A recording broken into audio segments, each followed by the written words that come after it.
Finally, nakapaglagay na nga rin kami ng dashcam dito sa aming sasakyan. Sa tagal nga ng panahon, ngayon lang namin siya naisipan. Sa dami kasi nang nangyayari ngayon sa labas, doon lang namin na-realize na gaano siya ka-importante habang nagda-drive. Ito nga pala yung dual lens vehicle black box DVR na nahanap namin dito sa TikTok. Ang mura lang din ito, tsaka maganda na may mga review. Super HD nga yung nakalagay dito at complete set na nga to. Meron ng wiring, may front and rear camera. May kasama na nga rin itong 32 gig na memory card at naglo-loop recording na rin siya. Meron nga rin itong kasamang manual at akala ko nga basta-basta lang to kinakabit pero hindi pala. Kaya naman naganap na lang kami ng malapit na car auto electrical services dito sa lugar namin. Meron din kasi mga parts ng sasakyan na kailangan pantanggalin para maikabit itong mga wiring. Pero kung marunong naman kayo, kayang-kaya nyo na itong i-DIY. Pangatlong shop na nga itong napuntahan namin at ang sabi nga sa amin doon sa mga nauna ay matagal daw to ikabit at aabutin daw ng 4 na oras. Buti nga magaling dito sa napuntahan namin at sandali lang nila ginawa.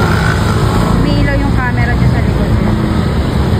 Ganito nga siya nung naikabit na at pwede nyo nga itong panoorin ng sabay yung front at rear camera. Pwede nyo rin i-switch to kung photo mode o video mode yung gusto nyo. Meron din siyang reverse image mode. When using the R gear of the car, the image of the dashcam will automatically enter the recording image of the rear camera. The guides appear can see the object behind the car, avoid the accidents caused by cannot see. Meron nga rin tong G-sensor, yung kapag nagkaroon ng aksidente will produce vibration. The dashcam will automatically lock the video recording file so that it cannot be deleted. It can prevent important files from being deleted. Keep video evidence of accidents. Madami pa siyang ibang features, so makikita nyo naman siya dito sa menu and dito nyo nga rin makikita yung mga na-record na videos. Full HD at wide angles na nga yung mga kuha niya at meron din tong 24 hours parking monitoring para kahit nakaparada, safe pa rin. May HD night vision na rin siya para malinaw pa rin kahit gabi. So automatic na siyang nag-a-adjust depende kung madilim o maliwanag. Sa panahon ngayon, di mo na talaga masabi ang disgrasya kaya mahalaga na meron tayong ganitong protection sa sasakyan. Kaya kung ikaw o asawa mo ang madalas magmaneho, I highly recommend na maglagay na rin kayo ng dashcam para sa kaligtasan natin at peace of mind.